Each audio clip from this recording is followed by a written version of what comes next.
It's Africa. It's still Africa. Of course it is. It was bound to happen. You see horses and Boats. cars and boats on the highway struggling for space. For sure.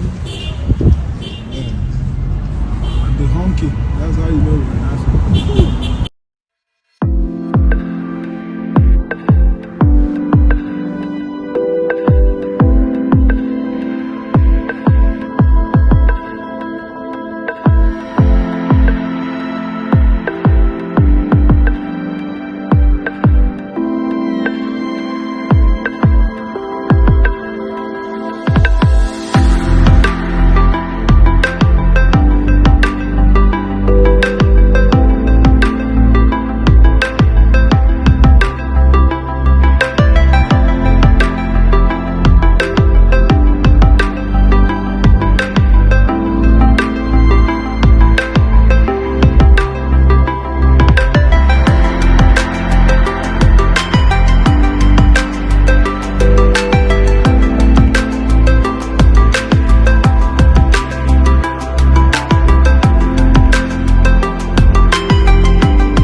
Okay. And we have the mountains over there. Those are the Table Mountains of Soweto. And those are not really mountains. It is evidence of the gold mining. So taken in the picture. So there's no way I tell you a certain story. It started there in 1886 when an Australian prospector discovered gold in a small farm today is known as Langlaagte. So they triggered the biggest gold rush in the world. And people were coming in from all over the world, and they created slums around Johannesburg. And in one of those slums known as Brixfield, there was an outbreak of the bubonic plague, or the red flu, or the pest disease. And the government, they used it as an excuse to separate races. They blamed it on the Africans. So black people, they moved away from the city 17 kilometers southwest of Johannesburg, right up that hill. You see that hill? The reason they moved them not too far, they also wanted them to get some time to work, to dig for the gold. Our ancestors were digging for the gold, but it never came to our dinner table. If you see a black man wearing a gold chain here in Soweto, just take a picture and send it to us. I'd really like to see him. I'd really like to see him. But there, people were still living in slums. They lost over 100 babies annually because the slums was just next to a sewage farm. So it was not good for the young ones. It was up until 1931. Imagine 31 years later. That's when the first brick houses were built in Soweto. From the stadium, going all the way to the towers. One of the oldest townships in Soweto, it is Orlando. In case you're wondering why is it Orlando, it was named after the gentleman who made funds available to build the first brick houses. He was a white man, a representative of the natives. His name was Edwin Orlando Lake. So it's named after Orlando. But the township was becoming smaller and smaller to cater for the number of people who were being chased away from the city. So there was also a guy, he was the real representative of the natives. His name was James Sofasonke Panza.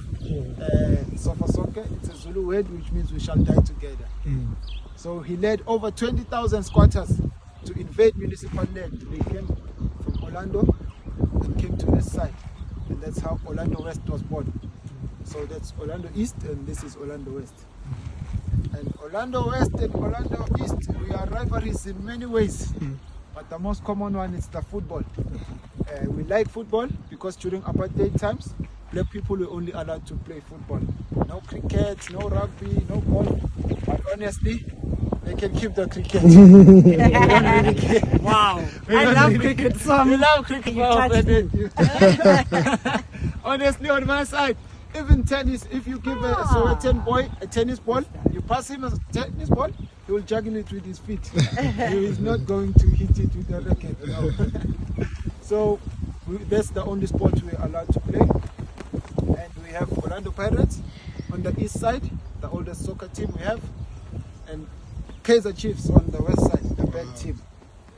Orlando Pirates is the good team. I'm sorry, The I'm a best in the Kosi for life. life. I'm a Kosi for life. I'm a Kosi for life. You know why I'm saying it's a bad team? I don't like how Kaizer Chiefs started. Kaizer Mutawum, the owner of Kaizer Chiefs, he was playing for Orlando Pirates. Yes.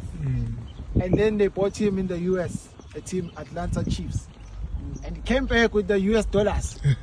And he stole 11 players from Orlando Pirates and started Kaizer Chiefs.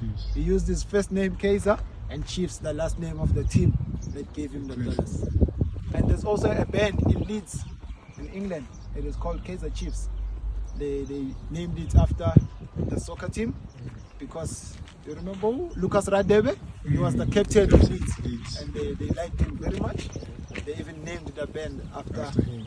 Kaizer Chiefs. So as we go around, pictures are allowed. But development in the townships, it's coming slowly, but not all townships are getting the development. Most townships, we have a primary school, high school, and also some of them, not all of them. I don't know over there. Just in between the, yes, it's a building for school for children with disabilities. It's a school for children with disabilities. And the police station and all of them, just the basic services, clinic, but not all townships. You're going to see for yourself the inequalities. It's not between white and black, it's also within the black community. So as we travel around, I would like you to pay attention to the architecture. If you start to see tin roofs like this, just know those houses were built by the British. But you start to see asbestos, those ones were built by the Dutch government. They said the British were too lenient on us, but for us, there's no way we choose another oppressor of another oppressor. They were all bad. Yeah. But the British, at least, they were giving even proper education, missionary education. That's how the likes of Mandela, they were lawyers, you know.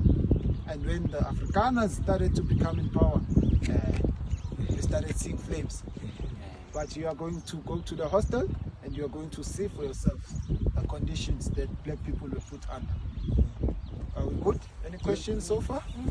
No questions? Don't make my job easy. I want them questions.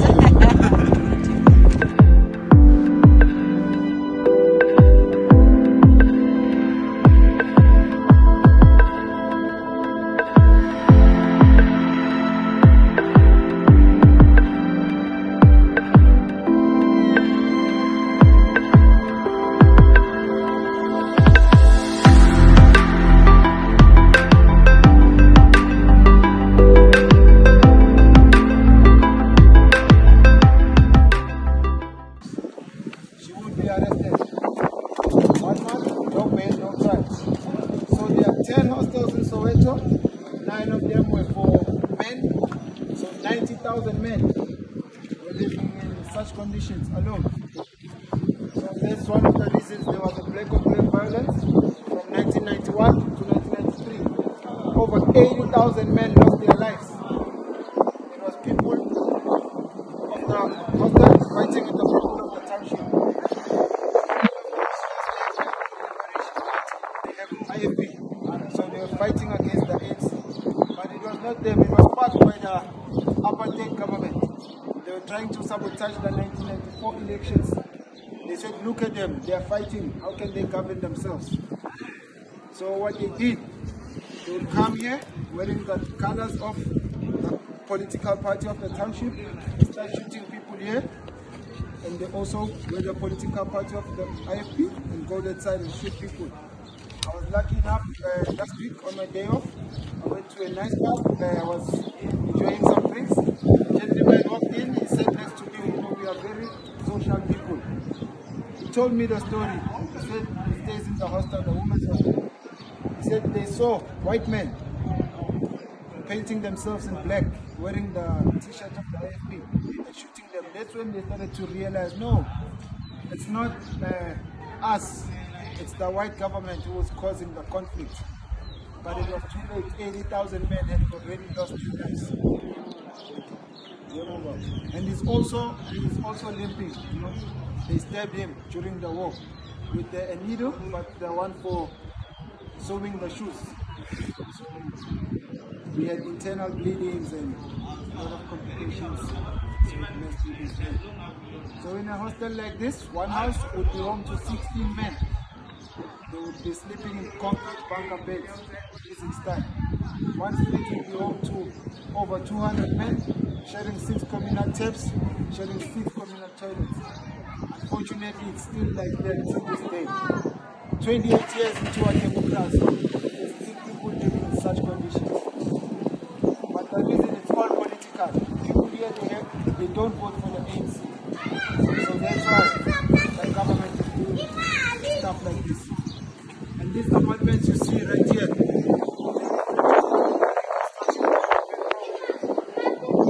houses are free for the people of the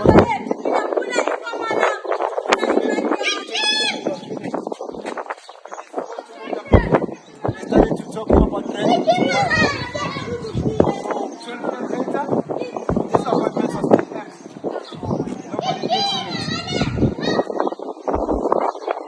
Apartments have changed the lives of the people here.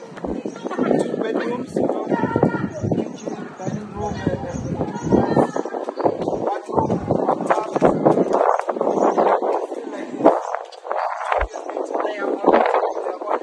I was going to ask about them. When did they finish? 2010, since the World Cup. Yes, exactly. I was going to tell you about that. We were hosting the World Cup 2010. So as we traveled across the road,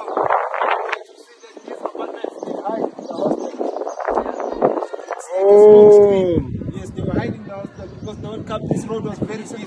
Okay, going to the stadium. Yes, and visitors, they would think, wow, the government is doing a nice job, but they are not. And this is all under the ANC? Yes, and here they are not the ANC. So they don't vote for ANC? But when you go to the women's hostel, there's also the women, they vote for the ANC.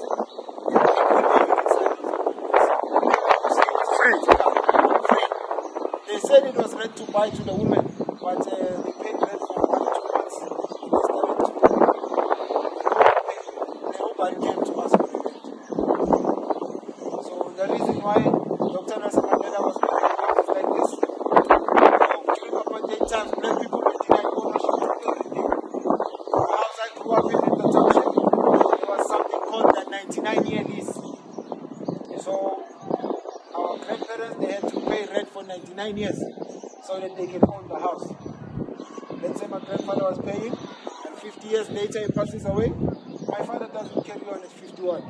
He has to start back at 1. Wow. It was a way to deny ownership of everything.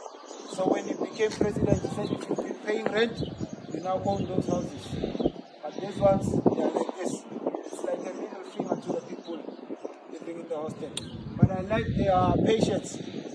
If it was us in the township, I'm sure, I guarantee you, these windows would be broken, these doors would be stolen, everything would be bad.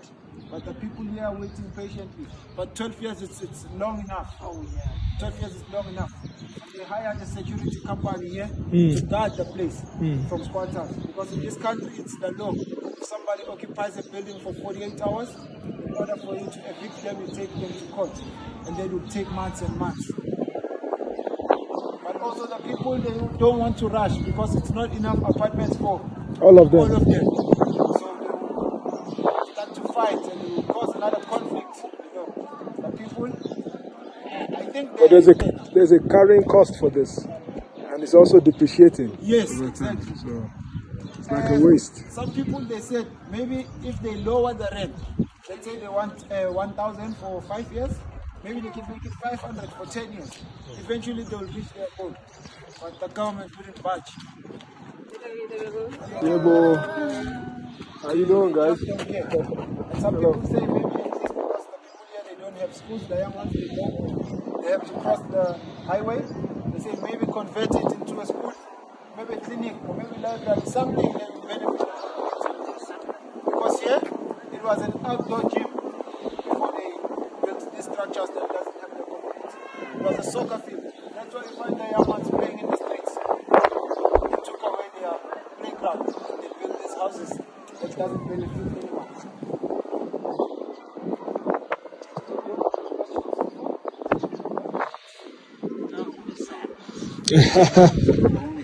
And also, do you see these tall lights? Yes. They are scattered all around Soweto. We call them the Apollo lights. They were put in the 80s. It's heavy lights. They would normally come on at 6 p.m. And if you are found on the street, you would be arrested. Wow. And the reason they put these lights here is they said it doesn't make sense to pay Europeans taxes to live in Africa. And it was very dark because they didn't pay. And they had to patrol the streets. So they put these lights. It is the apartheid that is still visible in our eyes. But now they just make Soweto bright. But it's still apartheid visible in our eyes.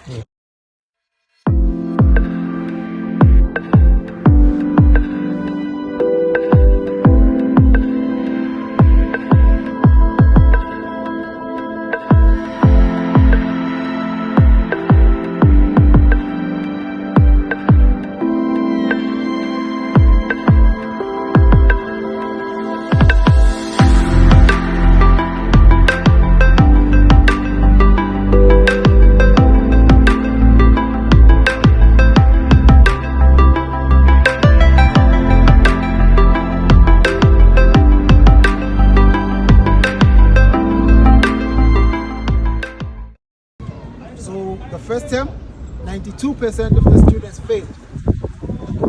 So as they were approaching the media exams, they had organized a peaceful protest. High school students, over 15,000, were planning to march down this road, go to Orlando Stadium, listen to their student leaders, and later go to Orlando police station and hand in their memorandum to the police and tell them how unhappy they were. But as the students were going down, there are two schools, high schools there at Vilakazi, so they had to take a detour to go and fetch those schools. When they got to the next cross section, that's where they were confronted by 300 policemen with dogs and guns. They told the students to go to school or go back home, but the students kept on singing and resisting, saying to hell with Afrikaans. And then the police, they started to set the police dogs on the students. It was a common act back in the days. But the policemen, they say the dog got loose. But no, the dog was unleashed. And the students, they were threatened by the dog. They hit it with stones and it died. And it angered the policemen. They saw it was right to fire live ammunition on young students from the ages of 10 to the ages of 20. And by the end of the day, over 40 students were dead. By the end of the year, over 600. But 600 also, it's a number that was given by the apartheid government. They owned the media. A lot of parents never got to see their kids. So the memorial site, it has a lot of meanings. It was named after Hector Peterson.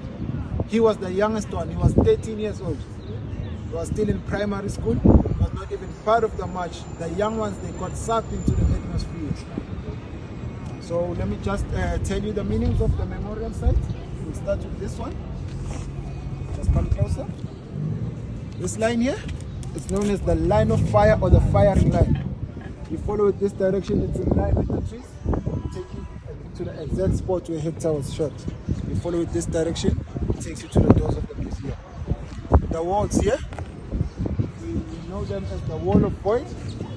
They are not equal in height. They represent the different ages of the students. The gaps in between, they represent the missing information or the untold stories.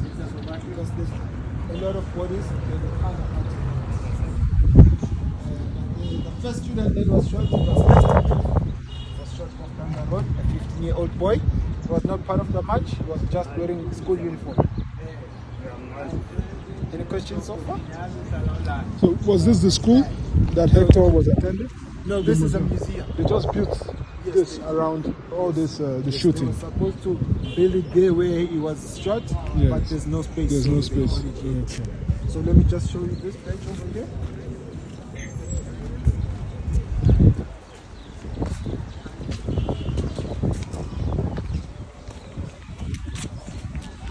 This here was given to the father of the 15-year-old who was the first one to be shot.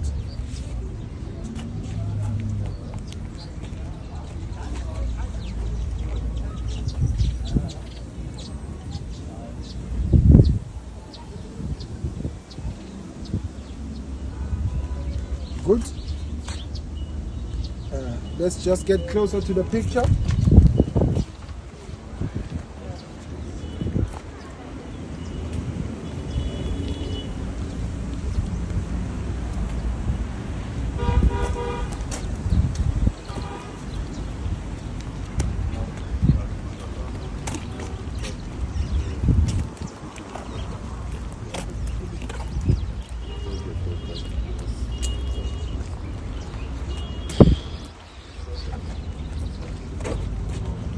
You know, I once did a tour with a psychologist. He said to me, telling these stories every day, it's going to get into my head. I must sometimes try a new job. So I sometimes take a break and go to Johannesburg and do the city art tours. That's better. So this is the picture that tells of the atrocities that were faced by black people. It was taken by a famous photojournalist by the name Sam Zimmer. You know, black people, they knew they didn't have the weapon to fight against the barrel of the gun, so they used the camera as a tool to document the rise and fall of apartheid. So Sam Zimmer was carrying 3 cameras that day. He took out the films, hid it in the sock. When the police took out his cameras, the pictures were safe. And they made world news. These are one of the pictures that led to sanctions against the apartheid government. The world was aware of apartheid, they were not against it, but when they saw that they are shooting young ones now, they started to sanction. The young one they are holding there, that is Hector Peterson.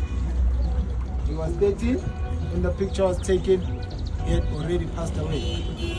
The guy carrying him, we say is or was Mbuyisa Makubu, because nobody knows what happened to Mbuyisa Makubu till this day. The gaps, they represent stories such as this gentleman. The lady running next to them with the palm out, that's Hector's older sister, Antonia Tsitole. She's still alive. She does live testimonies around the memorial sites. Every June 16, she comes to the backpackers and tells us the story, the staff of the backpackers. And June 16, it's a national holiday. It is known as the Youth Day. We don't go to work, we don't go to school. Wear school uniform. You should see Soweto June 16. Full of people marching, singing songs to hell with Africans. The students, some people they say it's Nelson who freed the country, but it's actually the young ones. It's the students. He suggested that we plant olive trees. These are African wild olive trees in a random memorial site, going all the way to where Hector was shot. It is a gesture of peace. He said, let the stories be told, Let us learn to forgive, but never forget. So there's stones everywhere. The stones, they represent the only weapon the students had to fight against the barrel of the gun. As the water flows here, it will represent the blood, and it flows all the way under the bridge. I guess you know the saying, it's all water under the bridge. But we haven't forgotten it. I'm not really sure. And also, he got a scholarship. But, you know, maybe they hunted him down. Oh, really? Yeah. Wow. Because, you know, they believed he was one of the student leaders. He Okay. was actually not. So they were after him. Yes, they wanted So him. after this whole thing, it wasn't like everything was over. No. They were still looking for. For like 2 years. They were looking for the instigators. Yes. And, you know, Seth Mazibuko, yes, he was the youngest prisoner in Robben Island. He was the deputy president of the students. He also comes at the backpackers and does storytelling. The one who was leading the students, it's Tsiet Mashini. He also fled the country. I think they also hunted him down. But it's just speculation.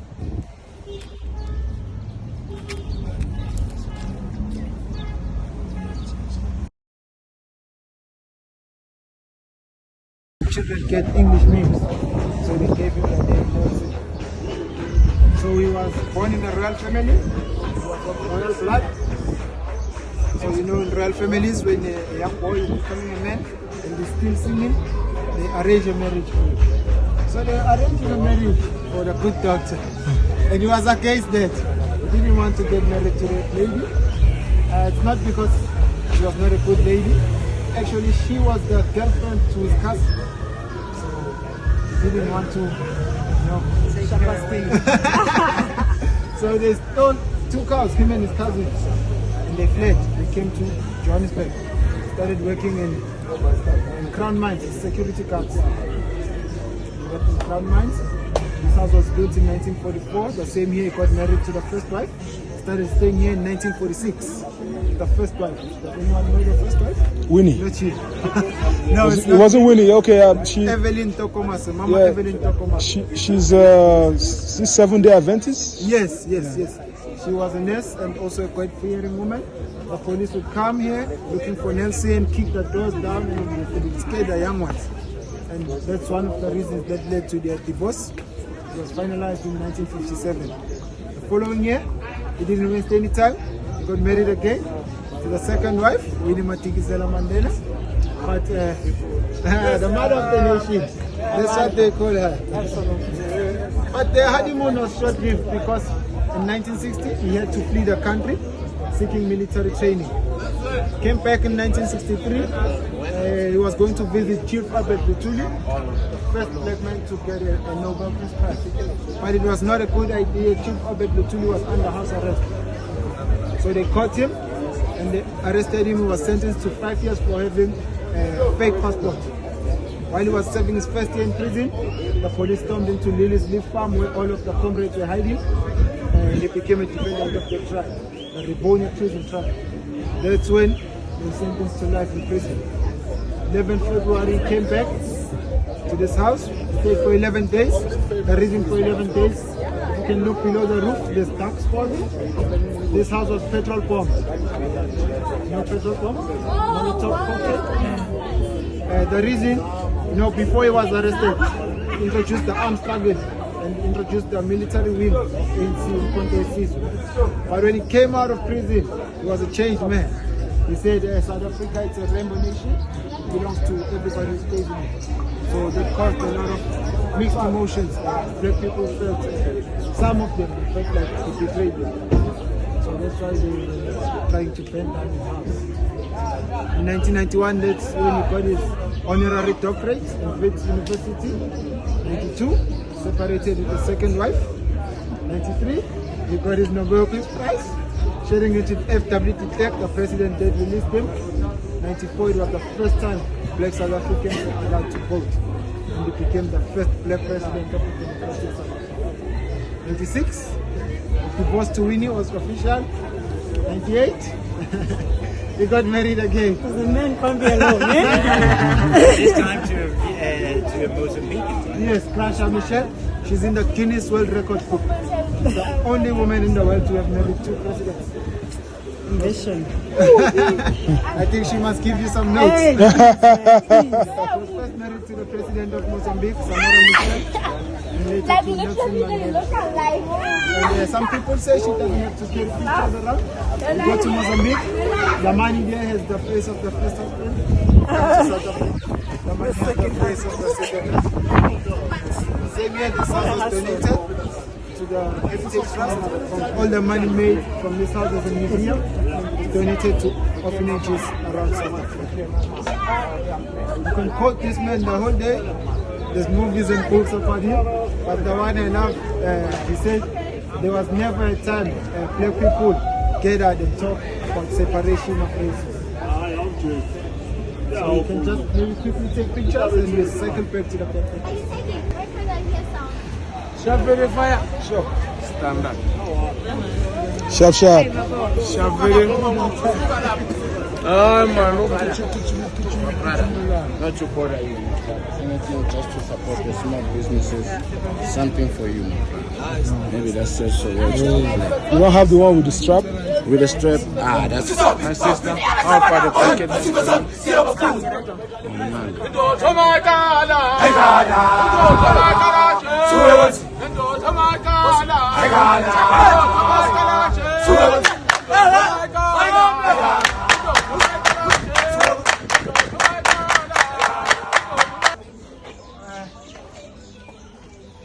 This is our African traditional beer. Our last stop, how we seal our tour. And you guys were a good group.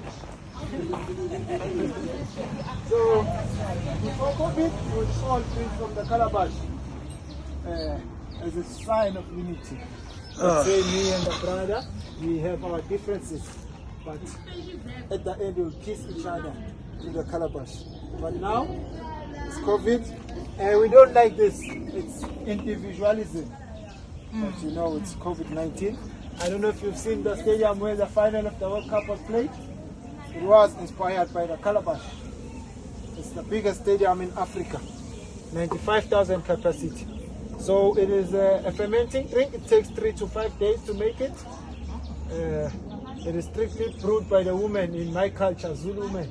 I don't know about you. Does the man brew it in Xhosa? No, here it's... You know, Xhosa men don't do anything. It's the Xhosa women. So, right now it's just 2% alcohol. So, it's fine. And the first sip, it always goes to the ancestors, the ones who were here before us. And me, as the person who's offering, I have to take the first sip to assure you it is safe to be drink. Because poison, it's very fast in Africa. If I'm still alive after 3 seconds, then you can drink. And I'll tell you one funny story. Actually, it's not that funny, it's bad. You know, we are having a traditional ceremony at home. So it was late, I had to drive the relatives to their respective homes. So I had too much of Mkomboti. And the cops, they stopped me. And they gave me the breathalyzer to blow. I was very, very drunk. But the breathalyzer said, I have 0% alcohol in my blood. So it's our technology. Yeah, we claim that. We say Ingaba. I know you guys say cheers, prost. We say Ingaba. Ngaba.